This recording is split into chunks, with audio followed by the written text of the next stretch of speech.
son's a convert to Judaism? Yeah. He lives here in Israel? Son and grandson. Yeah. Jeez. Bill, yes. What is the traditional view of why they were written and what they are? Well, we're speaking about the community that left Jerusalem and went to the desert.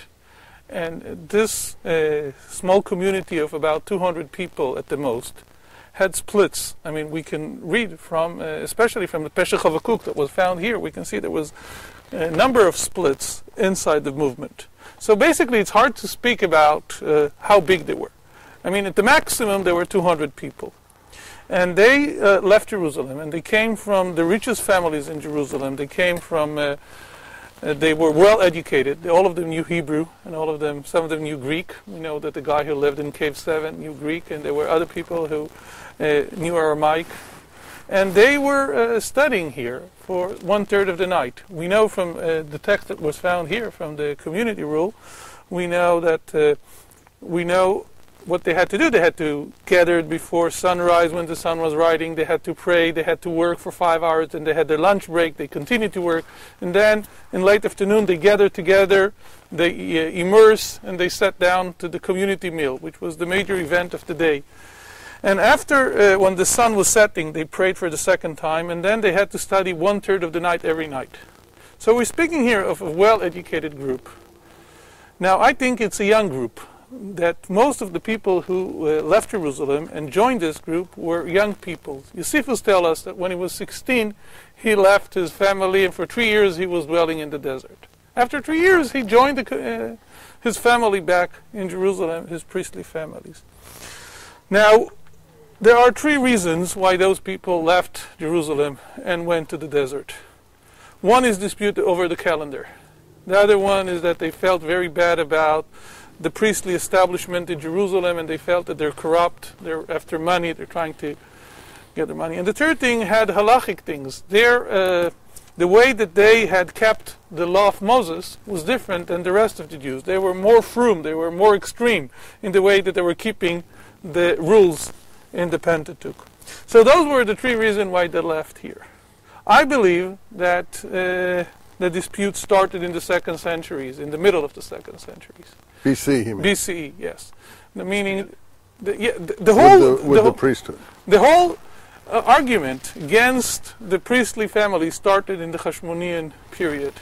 I think around 152, when John the Maccabees became the high priest. I think that's when they had left Jerusalem and came here.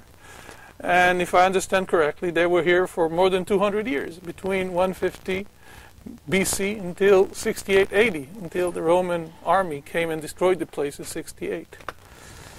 Now, those texts were used to study. They studied those texts. Maybe they sold it as well. Maybe they were making money by copying scroll. But I think the main reason for copying it. Now, I think that the community as community didn't survive the war. The war that's broke in 66 AD and continued until 73 when Masada had fallen. Those 7 years of war. Even if some of them had survived, they felt that the documents hidden here belongs to the rest of the community. So they belonged that even if some of them had survived, they didn't come back and said, we know that there are documents here. Let's go move the stones, go inside and collect the documents. Because the community as a community didn't survive. I mean, the whole notion that sharing property was some kind of resistant against the priestly establishment. The priestly establishment is collecting money for themselves. We're going to live in some kind of community work. We're going to share property. We're going to live together. So I feel that even if some of them had survived the war, they felt that this doesn't belong to them. It belongs to the group as a whole. And that's why the documents were left here. Can't you find origins of early Christianity here? Oh, yes. There are 4 things that we can speak about. The first one is that Jesus was influenced by the scroll, and especially the Sermon on the Mount. There is a famous article that David Flusser wrote called Blessed Are the Poor, in which he shows that Matthew 5 is built on one paragraph in the hymns, in the Thanksgiving scroll, and that the same 4 groups that are mentioned by Jesus in Matthew 5 are mentioned in the same order in the Thanksgiving scroll that was found in the dirt of this cave that we're standing in. That's one thing. The other thing is that Paul, in some of his letters, is quoting the document. There is a famous paragraph in the second letter to the Salonikim, which he is quoting. Speaks about the sons of light, son of darkness, and it looks like he's quoting one of the documents that are origin from Qumran. Now, from my point of view, the most exciting thing is that the early church, and here Professor Eisenman is much more expert than I am, but if you read Acts, you can see that some of the things in Acts, like sharing property, like having a community meal, like having an episcope, a mevaker, all those things that are started in Qumran existed in the early church. And we feel, the assumption is, we cannot prove it, but the assumption is that followers of John the Baptist, after John was killed in 29, so either before Jesus was crucified or after Jesus was crucified, some of the followers of John the Baptist had joined the early church. And they brought with them some of the ideas. So when we see similarities, and one of the similarities, one of the important ones, is that when we read Act 4 and 5, we can see that some people were following the disciples of Jesus, and they were willing to share property. But after what happened in Acts 4, after Anita and Shapiro's story, some of them were afraid. So they're still part of the Jesus movement, but they were not willing to give their property to Peter. So what we see here is that the same thing we find in the scroll. Some people, some followers of the teacher of righteousness were sharing property and lived according to the community rule, and some people were not willing to share property and they were living according to the Damascus document. So even within the movement of the followers of the teacher of righteousness, not all of them were willing to share property and to live near the Dead Sea in such a remote area. So I think that there is those similarities between the early church and what's written in Qumran is very important. And the last thing is the fourth gospel, the Gospel of John. Before the scrolls were found, people thought that John didn't know a lot about what was in Palestine Christianity, that he didn't have good sources. But when the scrolls started to be studied, we saw that most of the things that we found in the fourth gospel are originated here. Some of the ideas, the theology of John, is very similar to the theology of Qumran.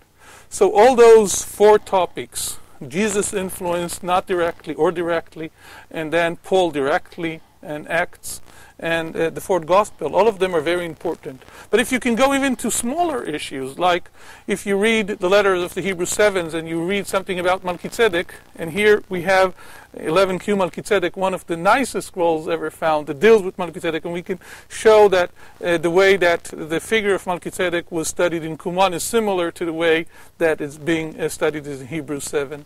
So you can go to small points, large points, but there's no question that this Jewish group had influenced early Christianity.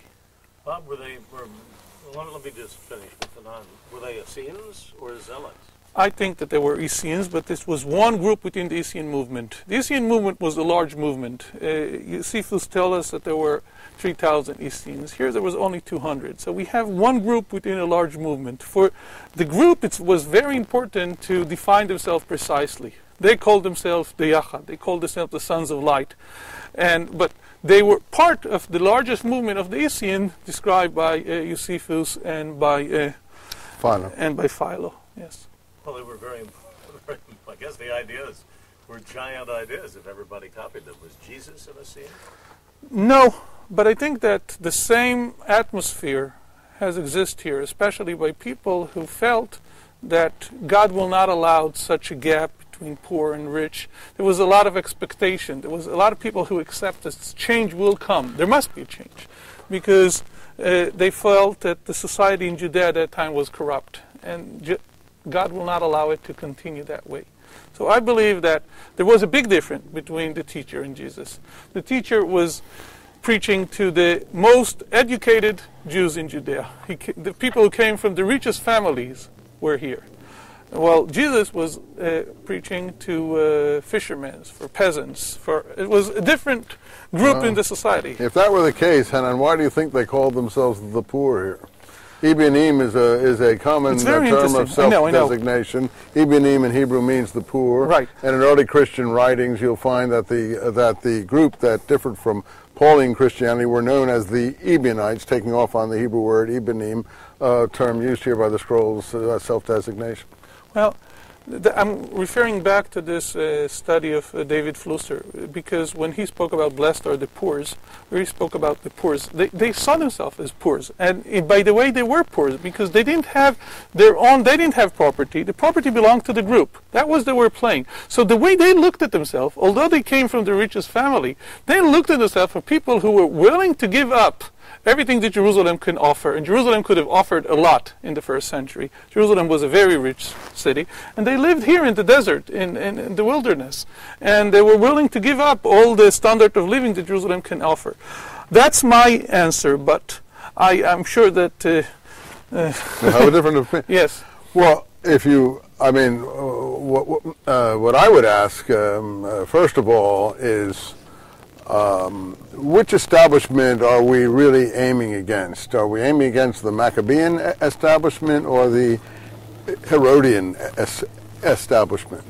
And that's really a question of chronology. The difference between Hanan's view, which is fairly widespread among the Qumran scholarly elite, and he does a very eloquent job of expressing it, and a gentle job too, because there can be some very hard feelings in this field. You know, they all assume that the establishment that is being opposed is the Maccabean one. In my work, I've always felt this was wrong, that the chronology was wrong, and primarily, aside from minor points, and I'll try to get my way of putting this straight if I can sort of try to give a different view, is that this group had almost everything in common with the Maccabeans. They had very little not in common with them. They were very zealous, they were aggressive, they were militant, they were zealous for the law, they believed in a separation of the holy things. There's no real indication from the history books that the Maccabean family were particularly corrupt. I mean, some people might think they were, some people might think they were. But what we're getting into is the very complex situation of the rise of sects, and this happened in the 1st century BC. And none of us scholars agree exactly on how the Pharisees came into being, who the Sadducees were, and so on. But one thing we can say, when Herod, with Roman support, conquered the country, first under Pompey and his father in 63 BC, and then later with a Roman army in 37 BC, you had a total takeover of the Roman Herodian establishment plus a new priesthood, because Herod was extremely vengeful on all the previous priesthoods and wiped out most of the previous Sanhedrins. But he had a very friendly or accommodating attitude towards the progenitors of Rabbinic Judaism, whom we now call the Pharisees and later the Rabbinic Judaism. Our texts tell us that he had a very sympathetic attitude generally towards Hillel and